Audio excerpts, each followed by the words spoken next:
Indeterminacy of trust, trust की indeterminacy को find out करते हैं। तो ट्रस्ट की इनडिटर्मिनेसी में सबसे पहला पॉइंट तो ये रखिएगा, each member of trust carry one force. Trust के जितने भी मेंबर्स होते हैं उनमें कितने फोर्सेस आएंगे? केवल और केवल एक ही फोर्स आएगा, ओनली वन फोर्स, केवल एक ही फोर्स आएगा ना। ट्रस्ट में कितने फोर्स होंगे? केवल एक फोर्स होंगे, और उस एक फोर्स का नाम क्या होता है? Axial force. शेयर फोर्स तो जीरो होता है, वो मैंने आपको ऑलरेडी बता दिया कि ट्रस्ट के अंदर कहीं भी बेंडिंग मोमेंट और शेयर फोर्स नहीं आएगा, ठीक है। केवल और केवल क्या आएगा? एक्सियल फोर्स आएगा। तो ट्रस्ट के हर एक मेंबर में एक फोर्स होगा।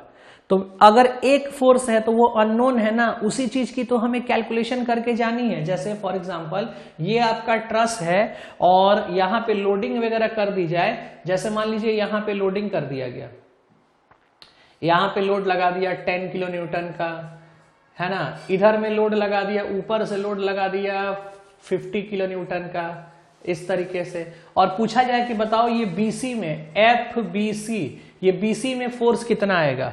तो बीसी में एक फोर्स तो डेवलप होगा ना, एक्सियल फोर्स। उस एक्सियल फोर्स की वैल्यू पूछी जाती है कितना आएगा, उसी को बोलते हैं एनालाइजेशन ऑफ ट्रस। यानी ट्रस के एनालाइजेशन करने का मतलब ट्रस के मेंबर के अंदर की फोर्सेस की कैलकुलेशन करना। जितने मेंबर हैं सारे मेंबर में आप फोर्स कैलकुलेट करके बता देंगे तो वो हो जाएगा ट्रस। तो ट्रस के हर मेंबर में कितना फोर्स आएगा? एक फोर्स, और वही अननोन है। तो अननोन में मेंबर फोर्स अगर कंसिडर करेंगे तो कितना? एक। तो एक मेंबर अगर ये है तो एक फोर्स, ये दूसरा मेंबर तो दो फोर्स, ये तीसरा मेंबर तो तीन फोर्स। यानी जितने मेंबर होंगे उतने फोर्स, एक मेंबर में एक फोर्स, और उस फोर्स का नाम क्या होता है? Axial force. तो वही चीज यहां पे है ट्रस में, इनडिटर्मिनेसी में। H member of trust carry only one force, केवल इसके पास क्या होंगे? एक ही फोर्स होंगे, only one force. Hence m member, अगर m नंबर ऑफ मेंबर्स होंगे तो उसके पास नंबर ऑफ फोर्सेस कितने हो जाएंगे? m, यानी टोटल m फोर्स होंगे उसके पास, है ना। यानी अननोन्स कितने हो गए? m। इसको इंटरनल अननोन बोलते हैं, ट्रस्ट के अंदर की अननोन, ठीक है। आगे नेक्स्ट अगला point, let r be the total number of reaction on the support.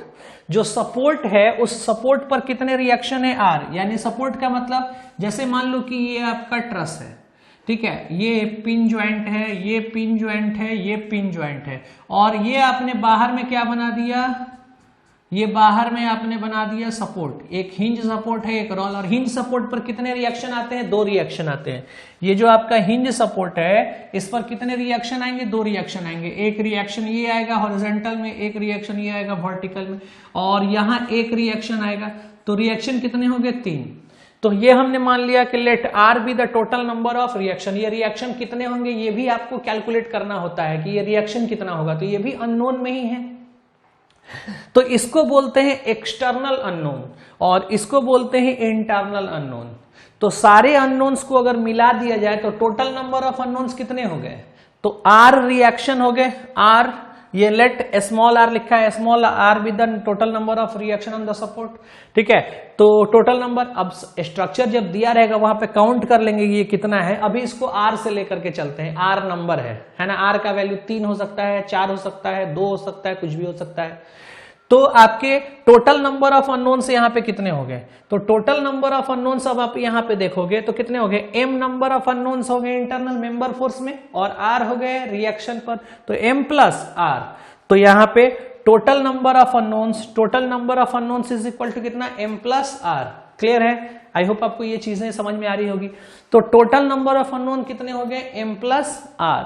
ये अब हमें देखनी है यहाँ पे कि टोटल नंबर ऑफ इक्वेशन कितना है, क्योंकि टोटल नंबर ऑफ इक्वेशन आप जब तक नहीं देखोगे ds कैसे निकालेंगे? ds का मतलब total number of unknown minus total number of equilibrium equation, यही होता है ना ds। अब जरा समझते हैं, तो एक चीज जरा देखिएगा इक्वेशन के लिए। जैसे ये ट्रस है, अब ट्रस में आपको पता है कि शियर फोर्स ऑलवेज क्या होगा? जीरो। ये शियर फोर्स जो है ये ऑलवेज क्या होगा? जीरो, ठीक है। शियर फोर्स हमेशा क्या होगा? जीरो। क्यों जीरो होगा? क्योंकि इधर भी मोमेंट जीरो है, इधर भी मोमेंट जीरो है, और मेंबर के अंदर दो फोर्स अगर ले लो, एक एक्सियल एक शियर, तो इसकी वजह से इक्वेशन जो आप लिखोगे P2 into x equal to, तो मोमेंट का वैल्यू तो जीरो आ जाएगा। तो यहां से x डिवाइड कर देंगे तो P2 का वैल्यू क्या आ जाएगा? जीरो। बात समझ में आ रही है? तो इसके अंदर केवल और केवल क्या आएगा, एक्सियल फोर्स आएगा। तो मुझे एक बात बताना सर, इधर भी मोमेंट जीरो, इधर भी मोमेंट जीरो, इधर भी मोमेंट जीरो, स्ट्रक्चर में कहीं मोमेंट है ही नहीं, हर जगह moment zero zero zero zero. तो अब मुझे एक बात बताइएगा, आपके पास टोटल इक्विलिब्रियम इक्वेशन 3 होते हैं, कौन कौन से? Summation of F x equal to zero, किसी भी बॉडी को इक्विलिब्रियम में रहने के लिए आप लिखते हो ना equilibrium equation, summation of F X zero, summation of F Y zero और समेशन ऑफ मोमेंट जीरो। ये 3 लिखते हैं, summation of F X zero, summation of F Y zero and summation of moment zero, 3 लिखते हो ना आप। तो इसमें से मोमेंट वाला ये जो इक्वेशन है आपका, ये किसी काम का है नहीं है। क्यों? क्योंकि हमें पता है कि हर जगह मोमेंट तो जीरो ही आना है, कहीं मोमेंट एग्जिस्ट करेगा ही नहीं। तो इस इक्वेशन का कोई मतलब तो है नहीं। कोई मतलब है क्या? कोई मतलब नहीं है। यानी अब हमारे पास टोटल इक्विलिब्रियम इक्वेशन सिर्फ और सिर्फ कितने रह गए? 2 रह गए। तो अगर इस वाले जॉइंट पर इक्विलिब्रियम इक्वेशन मुझे लगाना होगा, कोई चीज कैलकुलेट करने के लिए, कुछ भी अगर कैलकुलेट करना होगा और यहां पे इक्विलिब्रियम इक्वेशन लगाना हो, तो हमारे पास कितने ऑप्शंस हैं? 2 ही ऑप्शंस है, एक एफ एक्स डायरेक्शन का फोर्स जीरो, एक एफ वाई डायरेक्शन का फोर्स जीरो। बात समझ में आ रही है? यानी इसके अंदर अगर फोर्सेस दिखाना हो तो कैसे दिखाएंगे? तो एक फोर्स मान लीजिए ऐसा दिखा दिया, अब इस फोर्स का कंपोनेंट ब्रेक होगा, ये एंगल थीटा है, तो इस फोर्स का कंपोनेंट इधर एफ कॉस थीटा और इधर हो जाएगा एफ वाई साइन थीटा। तो हमें इक्विलिब्रियम इक्वेशन लगाना होगा, तो इस डायरेक्शन में फोर्सेस जीरो करेंगे और इस डायरेक्शन में फोर्सेस जीरो करेंगे। तो हमारे पास इक्विलिब्रियम इक्वेशन कितने हैं? 2 ही है ना। इस ज्वाइंट पर, एक ज्वाइंट पर 2, इस वाले ज्वाइंट पर फिर कितने हो जाएंगे? 2। कौन कौन सा? एफ एक्स और एफ वाई। फिर उसी तरीके से इस ज्वाइंट पर भी हो जाएंगे 2। तो आप यहां पे क्या देखने वाले हो कि एक ज्वाइंट पर, ट्रस के एक ज्वाइंट पर टोटल इक्विलिब्रियम इक्वेशन कितने होते हैं? ऐसे तो 3 होते थे, लेकिन ये किसी काम का नहीं रहा। क्यों? क्योंकि मोमेंट हर जगह जीरो ही होता है। तो काम का कितना है? सिर्फ 2 ही इक्वेशन है। तो हम ट्रस के हर एक ज्वाइंट पर 2 इक्वेशन लगाते हैं। तो एक ज्वाइंट पर 2 इक्वेशन, अगर 2 ज्वाइंट हो गए तो 2 यहां 2 यहां 4, अगर 3 ज्वाइंट हो गए तो 2 इक्वेशन यहां 2 इक्वेशन यहां 2 इक्वेशन यहां, टोटल कितने? 6। यानी 4 ज्वाइंट अगर हो गए तो 8, 5 ज्वाइंट अगर हो गए तो 10। यानी कर क्या रहे हो आप? जितने नंबर ऑफ ज्वाइंट हैं उसमें 2 से मल्टीप्लीकेशन, यही किया ना आपने। तो total number of equilibrium equation अगर आपको पूछना हो कि किसी भी ट्रस के स्ट्रक्चर में कितना होगा, तो आप क्या करोगे? ज्वाइंट देखोगे कितने हैं और उसमें 2 से मल्टीप्लीकेशन कर देंगे। क्लियर है? अब आइए देखते हैं। तो each joint of truss have 2 static equilibrium equation. जितने भी ज्वाइंट होते हैं ट्रस के, उसके पास 2 स्टैटिक इक्विलिब्रियम इक्वेशन होते हैं। If J number of joint in a truss, अगर ट्रस के अंदर कितने ज्वाइंट्स हैं? जे नंबर ऑफ ज्वाइंट अगर ट्रस के अंदर है, तो total number of equilibrium equation, ये total number of equilibrium equation कितना हो जाएगा? ये हो जाएगा 2J। Total number of equilibrium equation कितना हो जाएगा? 2J। क्लियर है? तो ये होगा total number of equilibrium equation. Total number of unknown कितना है? m plus R. ये है total number of equilibrium equation, m plus R. और ये आ गया total number of equilibrium equation. ये अननोन्स हो गए और ये इक्विलिब्रियम इक्वेशन हो गए। अगर मुझे ds कैलकुलेट करना है, अगर मुझे ds कैलकुलेट करना है इनडिटर्मिनेसी, तो इनडिटर्मिनेसी का मतलब क्या? कि कितने ऐसे अननोन है जिसका वैल्यू आप सॉल्व नहीं कर सकते हो, यही मतलब होता है ना इनडिटर्मिनेसी का। कितने ऐसे अननोन है? तो अननोन अगर ज्यादा होगा और इक्विलिब्रियम इक्वेशन का, मान लीजिए अननोन आ गया ये वैल्यू 5 और ये वैल्यू मान लीजिए आ गया 7, ये वैल्यू 7 नहीं, ये अगर इसको 8 कह लेते हैं, फिर अगर ये 8 है और ये 7 है, तो कितने ऐसे अननोन है जिसको आप सॉल्व नहीं कर पाओगे? 1। यानी इसमें से इसको क्या कर दिया आपने? माइनस कर दिया। तो ds का फॉर्मूला क्या बन जाएगा? वो बन जाएगा m plus R minus 2J। क्या बन जाएगा? m plus R minus 2J। Then समझते इस चीज को? तो ये आपकी हो जाएगी इनडिटर्मिनेसी। तो अगर आप इनडिटर्मिनेसी कैलकुलेट करना चाहते हो ट्रस का, यानी ट्रस के स्ट्रक्चर में इनडिटर्मिनेसी आप कैलकुलेट करना चाहते हैं, तो ds कितना आ जाएगा? Total number of unknowns, total unknowns minus total number of equilibrium equation. तो ये वैल्यू कितना आ जाएगा? ds equal to m plus R minus 2J। काफी इंपॉर्टेंट ये फॉर्मूला है और इस पर हम लोग ट्रस का ds कैलकुलेट करेंगे। ये फॉर्मूले से ट्रस का डीएस कैलकुलेट करते हैं। फॉर एग्जाम्पल के रूप में मैं आपको यहां पे दिखाता हूं। सपोज मैंने एक क्वेश्चन दे दिया, जरा देखिएगा, ये मैंने आपको एक क्वेश्चन दे दिया, ये एक ट्रस है, यहां पे सपोर्ट लगा दिया हिंज सपोर्ट और यहां पे लगा दिया रोलर सपोर्ट, ये एक ट्रस है और मैं पूछ रहा हूं कि इसकी डीएस कितनी है, वो आप कैलकुलेट करके बता दो। इस ट्रस की डीएस कितनी है, तो आप कैसे कैलकुलेट करेंगे? ये सारी जगह हिंज है, ये पिन ज्वाइंटेड है, ये हर जगह, ये ट्रस में आप दिखाओ ना दिखाओ बात बराबर है, ठीक है, लेकिन ये वेल डिफाइंड है कि होना ही चाहिए, ठीक है, ये वेल डिफाइंड है कि होना ही चाहिए ऐसा। तो ये हमारा ट्रस है, तो मुझे अगर इसमें कैलकुलेट करना है कि टोटल इनडिटर्मिनेसी कितनी है इस ट्रस की, ये इनडिटर्मिनेट ट्रस है या डिटर्मिनेट ट्रस है, तो अगर ये डिटर्मिनेट ट्रस होगा तो इसमें इक्वेशन जितने होंगे उतना ही अननोन्स होगा, क्योंकि अननोन्स और इक्वेशन दोनों अगर बराबर होंगे तभी उसको डिटर्मिनेट ट्रस बोला जाएगा। लेकिन अगर अननोन्स का वैल्यू ज्यादा हो गया और इक्वेशन कम पड़ गए, अननोन ज्यादा हो गया, तो फिर उसको हम आसानी से सॉल्व नहीं कर पाएंगे। तो ऐसे ट्रस को बोलते हैं इनडिटर्मिनेट ट्रस। और उस ट्रस का एनालाइजेशन भी पढ़ना है सिविल वालों को, स्पेशली किस सब्जेक्ट में, स्ट्रक्चर एनालिसिस पेपर में। तो हम पहले ये निकालना सीखते हैं कि इनडिटर्मिनेसी निकालना कैसे है। तो इनडिटर्मिनेसी निकालने के लिए रिजल्ट आपको मिल गया m+r-2j, काउंट कर लेते हैं यहाँ पे। तो आइए काउंट करते हैं यहाँ पे। मेंबर पहले काउंट करते हैं, एक मेंबर है ना, दूसरा मेंबर, तीसरा मेंबर, चौथा मेंबर, पांचवा मेंबर, छठा मेंबर, सातवां मेंबर, यानी टोटल मेंबर कितने हो गए? 7। तो मेंबर कितने हैं यहाँ पे? 7। अब जरा बात करते हैं ज्वाइंट्स कितने हैं। ज्वाइंट्स तो एक ज्वाइंट, 1 2 3 4 5 ज्वाइंट कितने हो गए? 5। रिएक्शंस कितने हैं? R reaction. तो देखो एक रिएक्शन यहां होगा, दूसरा रिएक्शन यहां होगा। हिंज पर हमेशा 2 रिएक्शन होता है। हिंज पर कितने रिएक्शन? 2 रिएक्शन। और रोलर पर कितने रिएक्शन? 1 रिएक्शन। ये रोलर का रिएक्शन हो गया, तो 3 रिएक्शन हो गए टोटल। अब इसको सॉल्व कर लेते हैं। m+r करेंगे, m+r माइनस में 2j, इस वैल्यू से सॉल्व करते हैं। तो m+r कितना? m हो गया 7 प्लस r कितना हो गया? 3 और माइनस में 2 × 5, 7 + 3 हो गए 10, माइनस में 2 × 5 हो गए 10। वैल्यू कितना आ गया? 0, यानी ds कैलकुलेट कर दिया और ये आ गया 0। अगर ds 0 है, अगर ds 0 है, 0 तभी होगा ना जब अननोन्स और इक्वेशन दोनों बराबर हो जाए, क्योंकि अननोन में ही से तो इक्वेशन माइनस कर रहे हो आप। तो अगर ds 0 है तो ऐसे ट्रस को बोलते हैं डिटर्मिनेट ट्रस। तो इस ट्रस का नाम क्या हो जाएगा? Determinate truss. इस ट्रस का नाम क्या हो जाएगा? Determinate truss. ओके, नाउ हमें पूरी मैकेनिक्स में, ये जो इंजीनियरिंग मैकेनिक्स का सीरीज आप देख रहे हो, इसके अंदर जो ट्रस की एनालाइजेशन है वो कैसे करनी है? डिटर्मिनेट ट्रस पढ़ना है हमें। सो हमें डिटर्मिनेट ट्रस की एनालाइजेशन करनी है, तो हमारे लिए ds का वैल्यू क्या आना चाहिए? 0 आना चाहिए। अगर इनडिटर्मिनेसी है ट्रस में, ds का वैल्यू अगर 0 नहीं आ रहा है तो वो मैकेनिक्स में सॉल्व नहीं होगा। उसके लिए हमें एक दूसरा सब्जेक्ट पढ़ना होगा, स्ट्रक्चरल एनालिसिस, वहां जाकर के हम चीजों को देखेंगे। ओके, नाउ आगे चलते हैं। अब तो आइए देखते हैं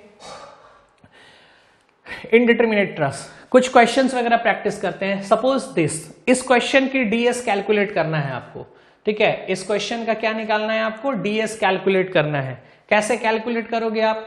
तो आप m+r-2j वाला कॉन्सेप्ट लगाएंगे, यानी ds का वैल्यू निकालना है। ds तो हम क्या लगाएंगे यहाँ पे? m+r-2j। अब काउंट कर लो फटाफट m+r-2j। तो पहले मेंबर काउंट करते हैं, मेंबर कितने हैं? देखो member, 1 member, 2 member, 3 member, 4 member, 5 member, 6 member. ये 2 मेंबर क्यों काउंट कर रहा हूं? आप सीधा 1 मेंबर भी ले सकते हैं, आपकी मर्जी, कोई दिक्कत नहीं है इससे। अगर आपने इसको 2 मेंबर काउंट कर दिया, इसका मतलब आप समझ रहे हो कि यहाँ पे ज्वाइंट है। तो अगर ये ज्वाइंट है और ये ज्वाइंट है, ये हर जगह पिन ज्वाइंट ऐसे होता है, ठीक है। मैं यहाँ पे दिखा दे रहा हूं, हर जगह ये कैसा ज्वाइंट होगा? इस तरीके से पिन ज्वाइंट होगा। तो अगर ये ज्वाइंट आप समझते हो तो बीच में मेंबर हो गया, और अगर आप ज्वाइंट नहीं समझते हो तो बीच में मेंबर नहीं है। मैं दोनों ही तरीके से आंसर निकाल के दिखा दे रहा हूं, कोई फर्क नहीं पड़ता सर, ठीक है। आप समझे ना समझे, इससे कोई फर्क नहीं पड़ने वाला। तो मेंबर काउंट करता हूं, कितना हुआ, 1 2 3 4 5 6 अब तक हो गए, 4 अंदर वाले और 2 बाहर, 6 7 8 9 10 11 12 13 14 15, टोटल मेंबर कितने हो गए, 15 मेंबर हो गए।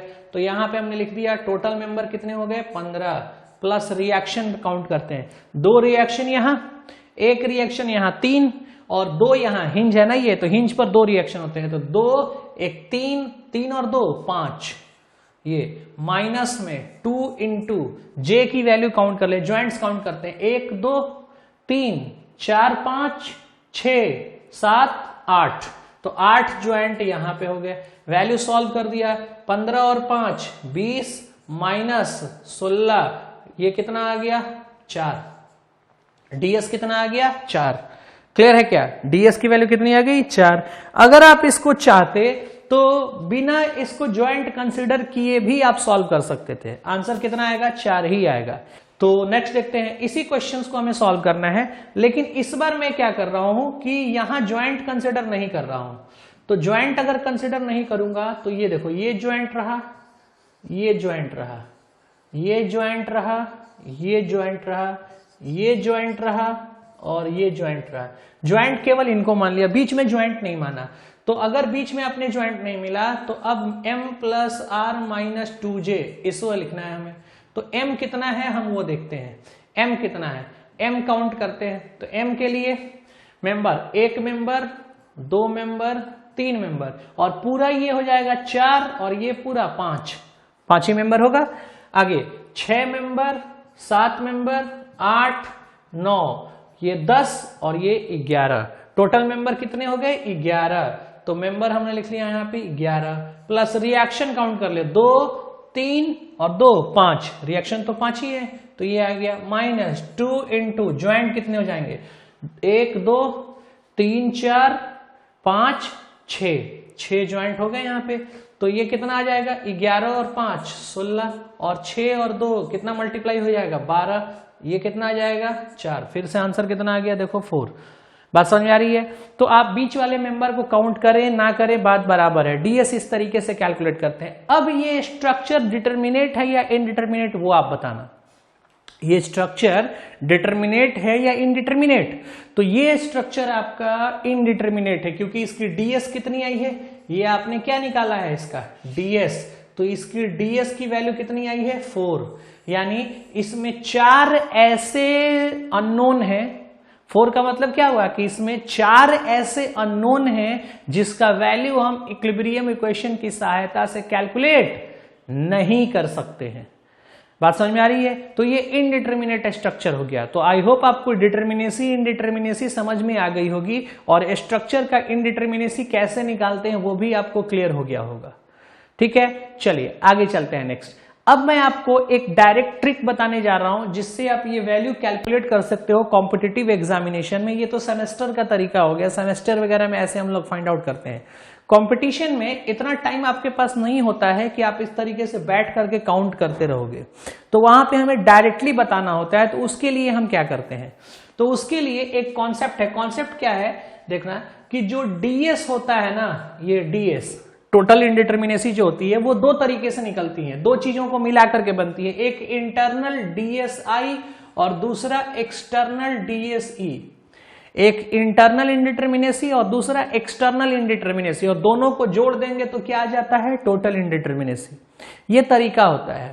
ठीक है, अब डीएसआई क्या है, कैसे निकलेगा, और डीएसई कैसे निकलता है, इसकी बात हम करते हैं।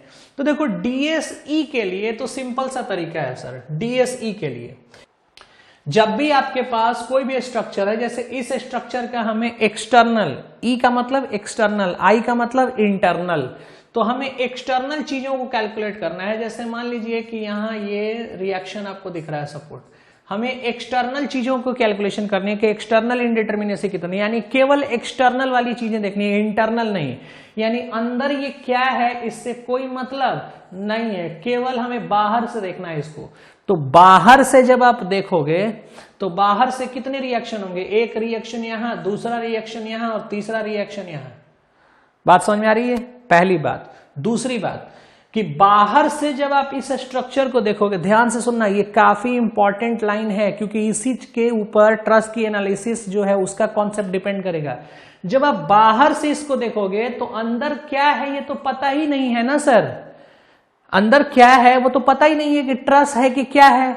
तो जब ये मालूम नहीं है तो फिर बाहर में हम total number of equilibrium equation लिखेंगे, total number of equilibrium equation, वो total number of equilibrium equation में तो 3 लिखेंगे ना, summation of F X 0, summation of F Y 0 और समेशन ऑफ मोमेंट 0, ये 3 इक्वेशन लिखेंगे। ध्यान देना क्यों, क्योंकि अगर ये स्ट्रक्चर ट्रस है, अंदर से देखने पर, अंदर जब जाओगे तब ना पता चलेगा कि ट्रस है, और अगर ट्रस ये है तो फिर मोमेंट वाला इक्वेशन किसी काम का नहीं रहता।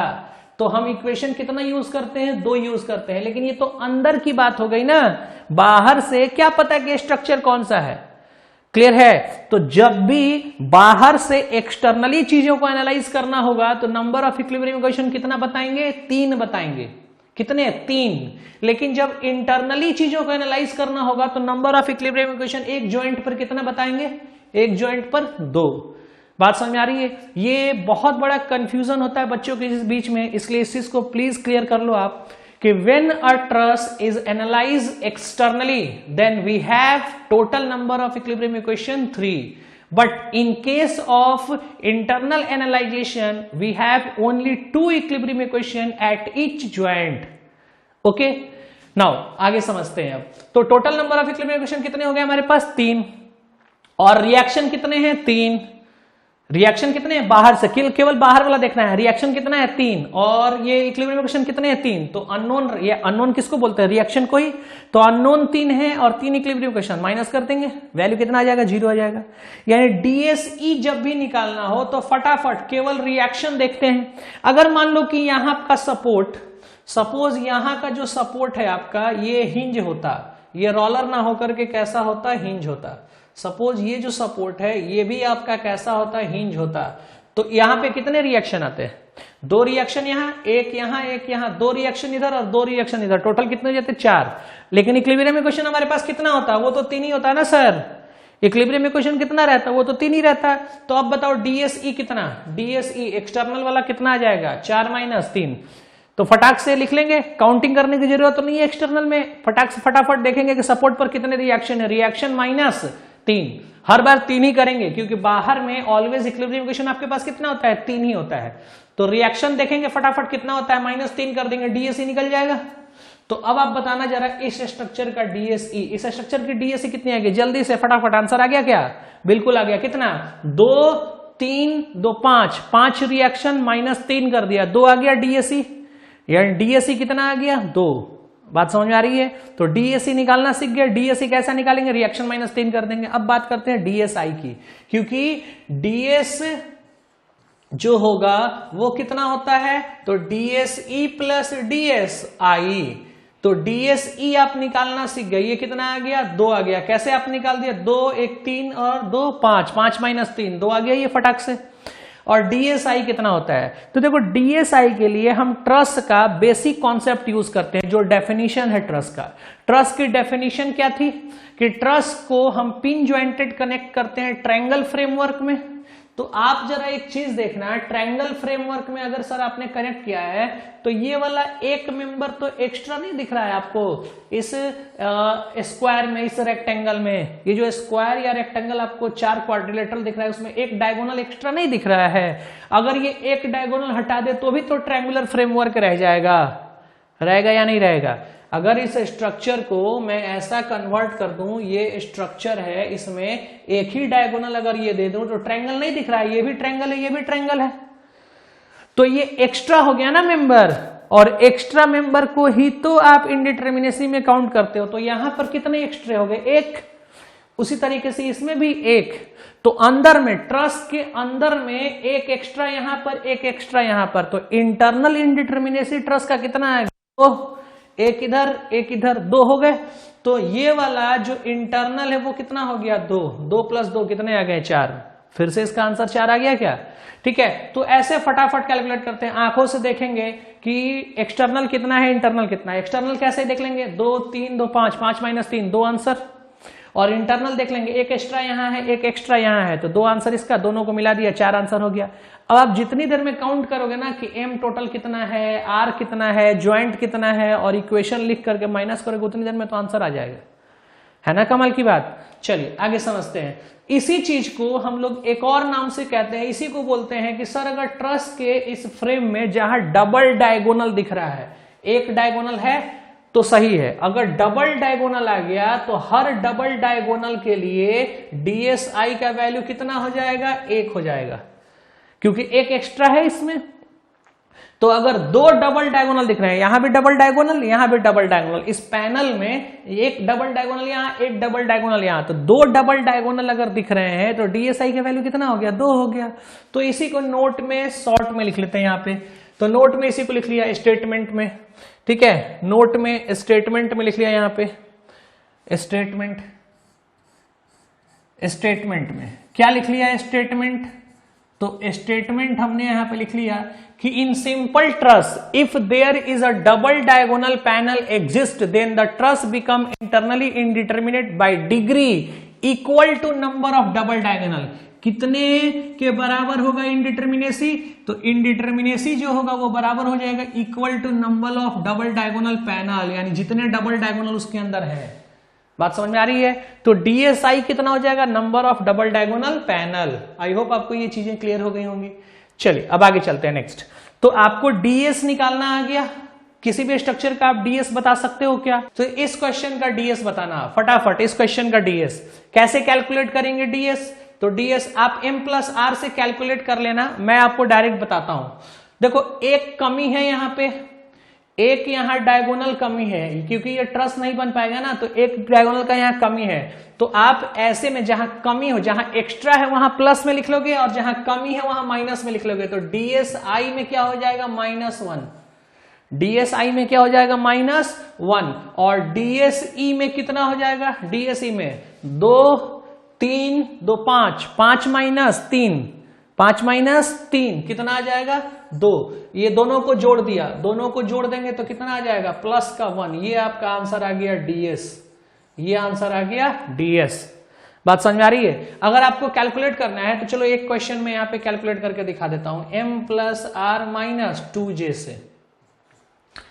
चलिए m+r - 2j से m कितना, 1 member, 2 member, 3 member, 4 member, 5 member, 6 7 8, ये वैल्यू कितनी आ गई, 8। ठीक है, ये वैल्यू कितनी आ गई, 8। प्लस में रिएक्शन कितने हो गए, 2 3 2 5, 5 - 2 इंटू ज्वाइंट कितने, 1 2 3 4 5 6, ये 6 हो गए। ये कितने हो गए, 8 5, ये हो गए 13, माइनस ये कितने हो गए, 12, वैल्यू कितना आ गया, 1। कौन सा इजी है, ये वाला आसान है या ये आसान है, कौन सा इजी है, आपको जो सही लगे उससे आप सॉल्व कर लेना। ओके, नाउ नेक्स्ट अगले प्रॉब्लम की तरफ चलते हैं। अगला क्वेश्चन, इस क्वेश्चन का फटाफट बताना, वीडियो को पॉज कर दो और पॉज करने के बाद इसको फटाफट सॉल्व करके बताएं कितना आ जाएगा। मैं आंसर यहां पे लिख रहा हूं, देखिएगा कैसे। आप देखो डबल डायगोनल मेंबर, यहां पे आपको दिख रहा है एक डबल डायगोनल मेंबर, और यहां पे दिख रहा है आपको एक डबल डायगोनल मेंबर। ऐसा लग रहा है ये डबल डायगोनल मेंबर है, लेकिन नहीं सर, ये डबल डायगोनल मेंबर नहीं है, क्योंकि डबल डायगोनल मेंबर तब होता जब ये पैनल नीचे से क्लोज्ड होता है ऐसा, तब तो डबल डायगोनल मेंबर होता। बात समझ में आ रही है ये, लेकिन नीचे से तो ये ओपन है, तो ये डबल डायगोनल है क्या, नहीं, डबल डायगोनल नहीं है। डायगोनल तब होता है जब क्वाड्रिलेटरल होता है। तो हम क्या समझेंगे यहाँ पे, हम ये समझेंगे यहाँ पे कि एक मेंबर यहां से हटा के इसको नीचे लगा दो तो ट्रायंगल फॉर्म में आ जाएगा। यानी इसको ऐसे आप बना दें, ये है ना ऐसा, ये और ये ऐसा, ठीक है। आप ये वाला कनेक्ट कर लीजिए ऐसा, और जो यहां से उधर की तरफ जाएगा उसको उधर ना ले जा करके इसको ऐसे जोड़ दो, तो देखो तो ये इधर ट्रायंगल बन जाएगा क्या। तो डबल डायगोनल तो है नहीं ना, यहाँ डबल डायगोनल है, यहाँ भी डबल डायगोनल नहीं है, क्योंकि यहाँ पे भी देखो डबल डायगोनल तब होता ना जब यहाँ पे होता। बात समझ में आ रही है। तो DS कैलकुलेट कर लेंगे इसका। चलिए तो फटाफट ds कैलकुलेट कर लेते हैं। अब मैं आपको मेंबर वाले तरीके से कैलकुलेट करके बता देता हूं। तो मेंबर वाले तरीके से अगर आप कैलकुलेट करोगे तो मेंबर वाले तरीके से ds की वैल्यू कितनी आ जाएगी, तो काउंट करना है। देखो काफी दिक्कत आती है काउंट करने में।